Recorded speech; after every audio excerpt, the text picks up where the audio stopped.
Hey everybody, thank you so much for being here today as we continue our series on Beacon Creative Conversations. I'm Leslie Perry from the Professional Beauty Association. So excited to have Elizabeth Faye with us today.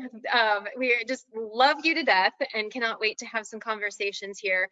But first, I know we were just chatting kind of off in the background here about it's heavy. It was a heavy week. It was a heavy weekend, and there's just a lot going on, and a lot of people hearts hurt, and just trying to figure out what to make sense of, and just if you wouldn't mind just kind of talking through, like, as a business owner in this beauty industry and having the heavy heart, like what it's been like for you and what you're doing right now going through it.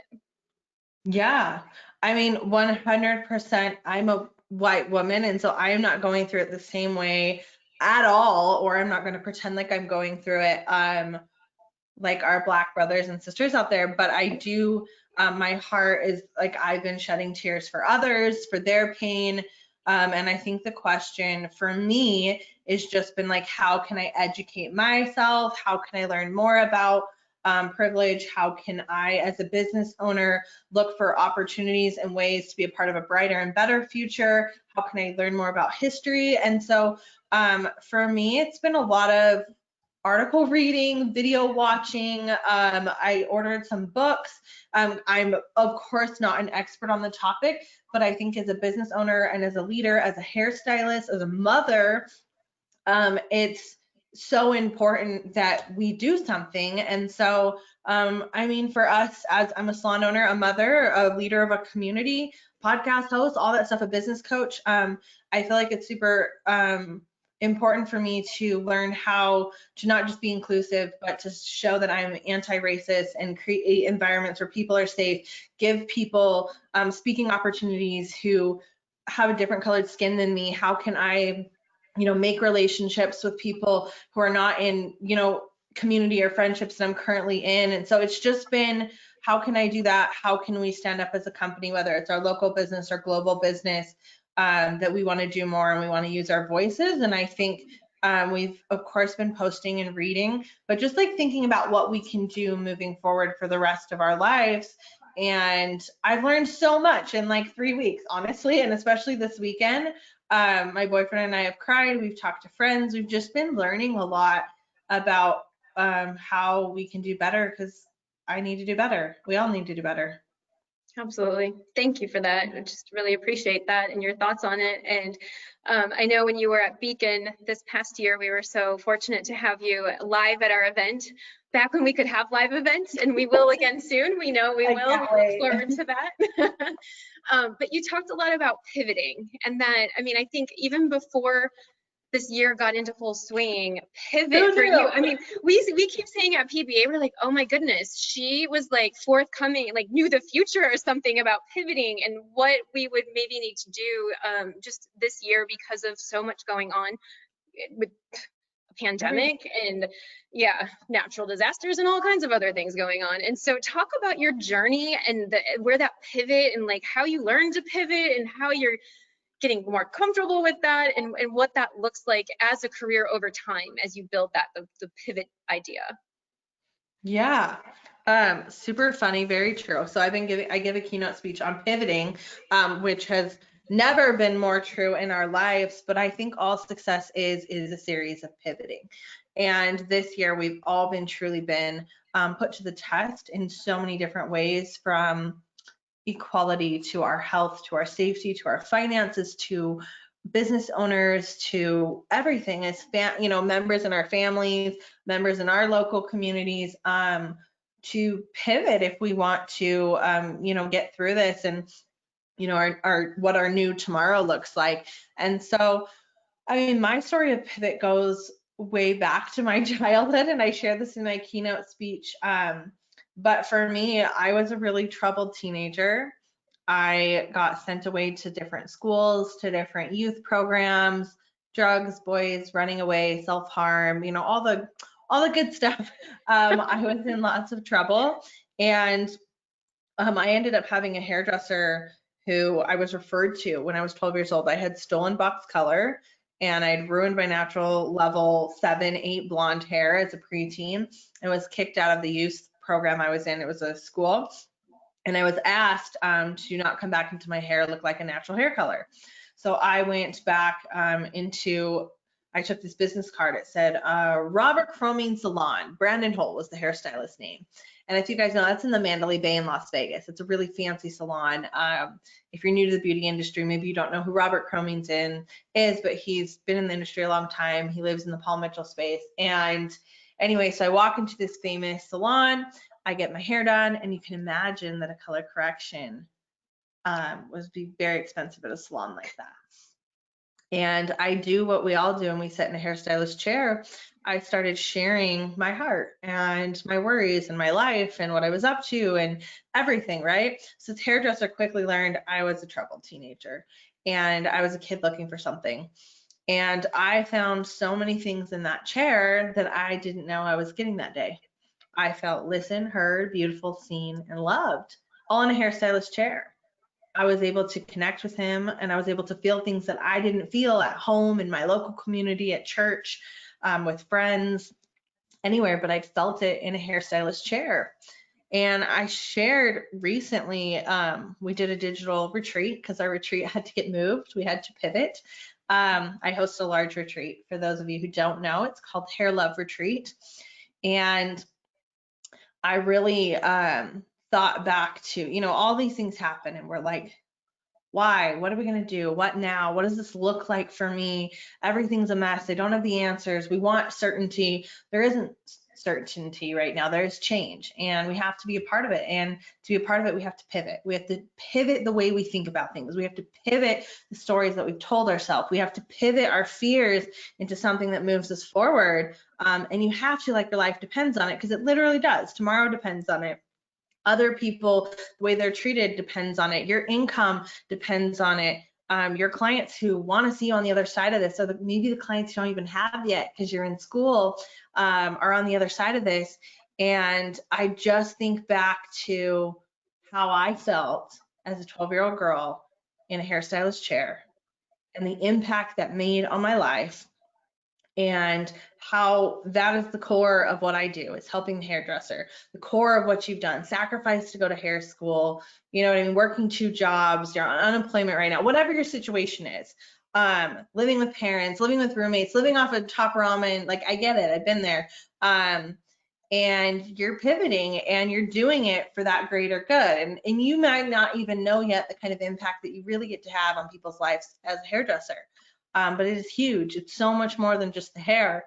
And so it's something I've held on to as a leader, business coach, salon owner, all the things. Is just really going back to what we do behind the chair and why it's so special and important, and how people are going to need it more than ever now. I mean, connection. We are so disconnected and divided as a world, as a nation. We've been in our homes, away from our grandparents and loved ones and offices. People want you. They want connection. They're going to find so much of what I found back then, but even more so now. It's so amplified. Like, imagine, people need to be listened, heard, beautiful, seen, and loved more than they ever fucking have before because of what's going on. And so it's your duty to pivot. It's your duty to make change. It is your responsibility to do those things right now, because your work as a hairdresser is going to be more important than ever, and there are people that need you. And so I think that's something I've just been holding on to way more than ever before. I shared this story, but it's just taken a whole new meaning of like all the pivots, the changes, the figuring it out has to be done, because it has to be done. Like, there's people who need us. We have to show up. Absolutely. How did you go from that 12-year-old in the in-salon experience to knowing this is what you wanted to do and became a stylist? And now, I mean, your career has taken you literally all over the world. You know, you've gone from being the hairstylist to being an educator, and you were a Beacon participant. Now you were a Beacon, keynote. Like, for those, like just starting out, still in school, like, and it can feel like, oh my gosh, I want to do that, but I don't even know where to begin. What advice do you have? Like, how did that build over time? Yeah, it really is a series of pivots. So for you guys who don't know now, I own a salon in Utah. I have a little boy. I'm a mother of a 6-year-old, and I've been a single mom for most of his life. I now have a wonderful boyfriend. I'm a business coach, so I coach hundreds of women around the US on how to grow their businesses. I host the industry's coolest retreat. It's called Hair Love Retreat, and we bring hundreds of people from around the world together, and we teach wellness, beauty, and business. So it's so much more than just hair. People get to connect and learn in so many different ways. And we have a podcast and a blog and an app and all this cool shit that comes with it. And so that's what I do now, just so you have an idea of that. And I started as that 12-year-old girl. And so from that 12-year-old girl, I ended up getting a job as an assistant, sweeping the floor. I was a high school dropout, and it came from Brandon Hull and that experience. He did my hair for good grades on my report card from 12 years old till 16. He mentored me behind the chair. Wow. And so what I hadn't shared before was it was so expensive, my dad was mad, and I ended up going back to the salon. I worked off the money to pay my dad back, and I came back to the salon with Brandon, and I put the money on the table and said, what can I get for this much? And I didn't come back, you guys, because I wanted my hair blue or pink or blonde. I came back because I wanted to feel the way I needed and craved to feel in my life. People are going to make hair a priority in the future because what we do for people beyond just the outside. And so anyways, I came back for that, and he ended up striking a deal with my dad that if I would get better grades on my report card, that he would do my hair complimentary. And he did that for me from 12 to 16. And I ended up being an assistant at the Kelly Cardenas salon where he worked later after Robert's salon. And I worked my way up. I was an assistant for free, and I did beauty school on the side. I went through, that program, junior stylist. I mean, just all the way up. I was a beauty school teacher for years on the side while doing hair. I have launched and started so many side hustles, like my first e-courses or workshops back in 2014, and some were hits and some weren't. And I wrote a blog on the side for years. I just tried and did things and went for it. And I made a post the other day, if I can find it. And this just really sums up pivoting, because you can see okay, they have this blog or this business or this salon or whatever it is you look up to. I put everyone starts somewhere. I started as a beauty school teacher, and you guys know where I really started, right? My 12-year-old, my dropout story. I said I started, my first teaching job was working as a beauty school teacher for minimum wage in 2011. My first salon was an actual shit show. It was a studio that used to be a ballet room in 2010. My first e-course, I had to force a handful of people to buy it in 2014. No one else bought it. My first blog, no one read besides the person it was about, and it was built on a ghetto website I built myself in 2010. My first workshop was in my friend's casita house, and I had to also convince people to come. Most people didn't pay in 2014.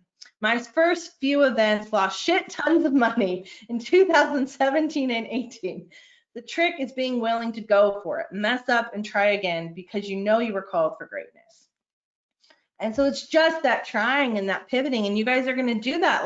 I went to beauty school to have this career, and then a global pandemic happened. You have a choice, sister. Are you done? Was this your sign that you're done? Or is this your sign that maybe people need you now more than ever, and so many hairdressers are stepping out of the race because it just got too hard for them, and you're going to decide to show up bigger and better, and you're going to thrive and grow your business faster than you maybe ever would have before. You have a choice. You have to pivot. You have to make the hard choices. You have to try. You have to, do these things to get people in. Maybe you're going to have to do digital consultations. Maybe you're going to have to sell retail differently. I don't know what that looks like for you. We're all figuring this out. But I do know that if you want to get anywhere, you have to, when you keep hitting those walls, instead of saying, well, maybe this is it, you just say, okay, what do we do now? Absolutely. And I forgot to mention when we started, if there are any questions that you have while you're watching and listening, please type them into the Q&A box. And I do have a partner in the back behind the scenes watching all those questions come in. So she will get those to us. Paige Peterson is her name. So I just realized I'm monopolizing everything here as I ask question after question and did not offer that up to anyone else. So please feel free, please feel comfortable to ask some questions if you have them. So So I do want to talk a little bit about Beacon. So you did go as a participant. You are a Beacon graduate, which we're so excited.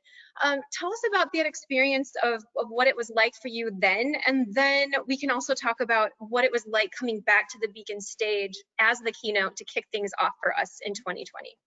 Yeah. So, and I'll be honest, I don't remember everything perfectly. It was 2009, 10, 11, something. Because I started with Kelly Cardenas and he's in the Paul Mitchell world. And it was in Vegas, if I remember correctly. It used to be, yes. It used to be in Vegas, and we moved it to Long Beach a couple years ago. And I remember like booths in the hallway and then the big room. I'm like, yeah, anyways. And I went to a lot of Paul Mitchell events. So I remember at school, Paul Mitchell schools, they have like different teams you can be on. There's like green team and all these different things you can do. And it was a big competition. There were a few different competitions going on at the same time. But I just remember being as a student, like wanting to like soak up as much as possible and like learn and all of that. And I was, everyone holds that as such a high standard, like it can be on your resume, it's something you can tell people about. And so I just knew that was something like I wanted to have for myself, and I wanted to get that head start ahead of time before everyone else. And so I remember working really hard, and from what I remember,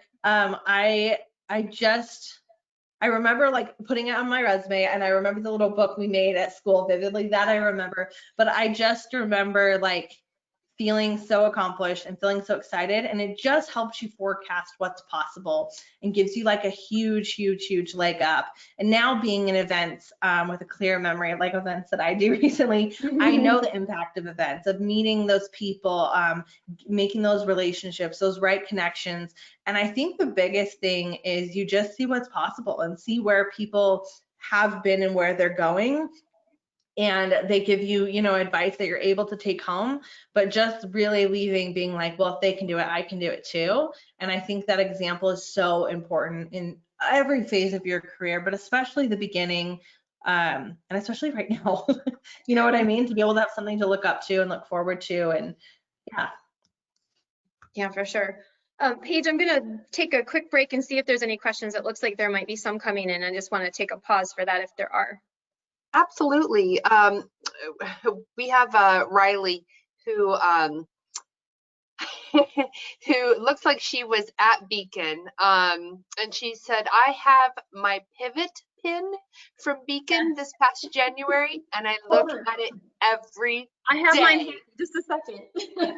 I need a pivot button. There, right there. Oh my gosh. It's on your backpack. I know. For sure. I need to send you guys that PBA one. More of them. Pretty flippin' awesome. Pretty cool. Yes. So cool. Yeah, Beacon this last year was so amazing. It was at Long Beach now, which I think is so cool. Beautiful venue, such amazing people. And it was just such a different experience to be able to, I work with a lot of people who are a little bit further along in their career in my coaching. And so it was really cool. I got to spend probably an hour or two after, like talking to tons of the students about where they are and their dreams and their ambitions and their situations at home and how hard they've been working and what it took for them to get to Beacon, and just to be in a room of artists, men and women who've worked like that to get somewhere. Like the energy is just magnetic, and I think there's no better place you could be to really kick off your career. And all the speakers are so carefully crafted and chosen, and all really care and give. And I think I have stayed in touch with so many of the people on Instagram, or I follow them now. So I just think it doesn't end at the event. It's something that like trickles through your career. And that's the part I think you don't think about when you go to an event. It's like you don't realize like you're not just coming home with knowledge and inspiration, like you're coming home with relationships that could foster you through the rest of your journey. Absolutely. I couldn't have said it better. I do have a two-part question, actually, from one of our listeners, Angelina. Her question is about Beacon. Can they still apply even though she's graduating in the fall? Leslie, you probably got this one. Yes, they absolutely can. So the good news about the good news, I don't know if that's the right words, but some of the silver lining with the pandemic is that we're able to open the application process sooner this year. So in the past, it would have opened in August. We're actually opening in a couple of weeks, June 15th. So we're super excited about that. And the way eligibility works, you just have to have been in school during the time frame of entry. So from June 15th, and then we're keeping it open all the way through October 9th, as long as you were in school, even one day during that time period. If you've graduated sometime in between then as well, you're still eligible to enter because the Beacon program is valuable whether you're still in school or if you've just recently graduated, it's still 100%. really valuable. Yeah, so for sure, we hope that they can apply and start getting their pieces together for the next couple of weeks here to start the entry, because that's going to happen soon. So absolutely. And the other part, this is for Elizabeth from Angelina. How do you work through, how did you work through your self-doubt that you experienced? That's a big question. Yeah.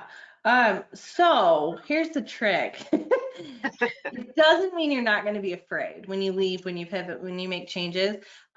Sometimes we have to do things afraid, especially right now, but it doesn't mean you have to do it alone. And so you have this community at PBA or with Hair Love or wherever, your family, like find a support system, even if it's one person, a good friend, someone you look up to. Like I have authors that are my mentors and they don't know it, and I read their words in their book. It could be the Bible for you, anything that you feel connected to. And we have to move forward in faith. We really do. So many of the greatest things you're going to do in your life, you're going to do afraid. I gave birth afraid. I got divorced afraid. I'm going to get married. Like all these things. I opened a salon afraid.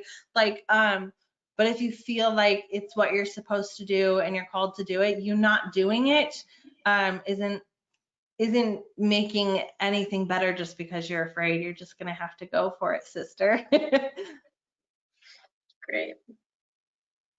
Awesome. I'm sure Angelina will. And I know we all kind of feel that way and deal with that on the daily. So yeah.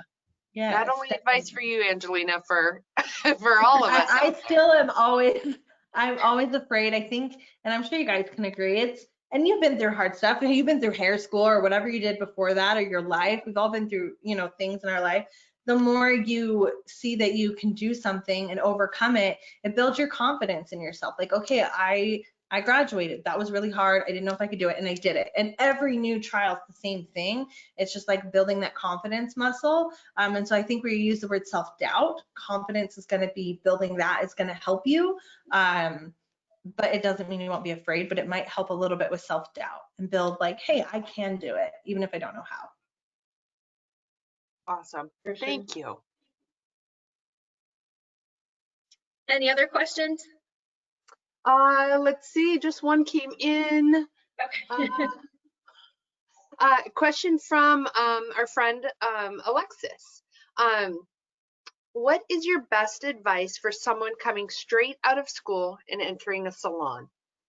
Is that for me or Leslie? Yeah, that's for you. My advice would be, know that going to school was getting your diploma and you still have this beautiful education journey to go on, and to never ever stop it. So this is the beginning of your education journey. And if you can find a salon that believes in education and can help mentor you, that's what you need. You need a mentor. I have people who they find that through my coaching program. But if you can find it at your actual salon, that would be the best case scenario. And do you recommend, there's it goes so many ways, that you go to a traditional employee commission-based salon to start, or go independent right away? It maybe depends on the person. What kind of advice do you have if someone's trying to figure out, do I just go my own, or do I start at a salon where I have a team around me? I mean, it's such a personal question, but so I would say, like, take my information, filter it through what feels right for you. But what I would say is that's a lot to go from school to all of a sudden needing to learn how to run your business like a business, and learning how to build a clientele and market yourself, and master your craft, that's a lot. So if you do go into somewhere where there's mentorship, a system, you can maybe have benefits and perks to work from someone, I think you're gonna have a much smoother growing transition versus trying to juggle a lot of balls, especially if you've never been to business school or you're not well versed on how to run a business, or you literally are starting from ground zero with that. That is bold, but I've seen people do it and it's totally doable. So I think it depends on your background. Maybe you've been in business for years before hair school, and that makes sense for you. So Thank you. Anything else, Paige? We are, We're good. another good question from our friend Alexis. What are, and I know this could be a whole other session, but what are your best Instagram and marketing tips or apps that you use for this? Well, and I think too, before you, one of the application requirements for Beacon is your professional Instagram page. So you can take these tips that Elizabeth is about to give you, which I know are going to be amazing, and apply that to your Instagram page account so that when you apply for Beacon, you're another step above those that are applying. Yeah, that's amazing. First and foremost, I would say that's obviously a loaded question. I have a lot of tips and tricks on my highlights on my Instagram. I also have an e-course if you are interested that has so much information. But just first off is just think of it as your digital resume. Good profile picture, good bio, an easy call to action for what you want people to do, and be posting the content that's relevant to what you're selling, right? Which is your services behind the chair. I know those are basic, but if you have all of those put together, then it's time to get an e-course and learn more. You know what I mean? And educate yourself. It's your marketing. It's not just a free app on your phone. It's a way that could like totally change your life and grow your business. And so it's a powerful tool. Use it, invest in it, learn how to use it, and those basic things. And to your point, there's a difference in using it because it's fun to post pictures and actually as a business tool that helps you grow behind the chair. Yep, and look at it as a business tool. It can make you money. Like it can help you follow your dreams. Like it's marketing. Yeah. For sure, for sure. Well, I want to check the time. I want to make it so we have 1 minute because I want to be cognizant of everyone's time and be respectful. Yeah, let's talk about Beacon application though. Yeah, so the Beacon application. So I've got some things up on the screen. So you need your resume and a letter of recommendation. And next week, we will be talking to Matt and Jen Martinelli from Canvas Recruit, who are going to talk through the resume and letter of recommendation and just tips on how to put together like amazing pieces for that. And then the third we just kind of touched on a little bit is that Instagram account, your professional Instagram account, and then lastly a video introduction. So it's 90 seconds or it can be less, just about who you are, why you want to be a part of Beacon, what you're hoping to do in the beauty industry, what you want to get out of it, that kind of thing, just to give us a chance to know you and just learn a little bit more about yourself. So yeah, and you can learn everything if you haven't already been to probeauty.org/Beacon. We have all of the materials there. And then we're going to be opening up the applications on June 15th. So we're really looking forward to having those of you online today applying for Beacon so we can see you in 2021. So yeah. I love it. Yes, it's such an amazing experience. Get your applications in. For sure. So any other last parting thoughts before we say goodbye for today? No, I just hang in there. You're doing a really, really good job. So that's all of you listening, everyone, you're doing a really good job. That's my last. Okay, for sure. Well, thank you so much for spending some time with us today. Just so appreciate you and all that you've done and are doing for the industry. Really appreciate your support and just love having the chance to see you, if not in person, at least virtually today and hopefully in person soon. So thank you again to everybody. Yeah, thank you again for everyone being here. If you want to catch a replay, this will be up on the website. You can share it with your friends who maybe weren't able to make it today, and then tune in again next week as we talk more through resume, career building, and more about Beacon. So thanks again, everybody. Stay safe, stay healthy. We will see you soon. Bye-bye.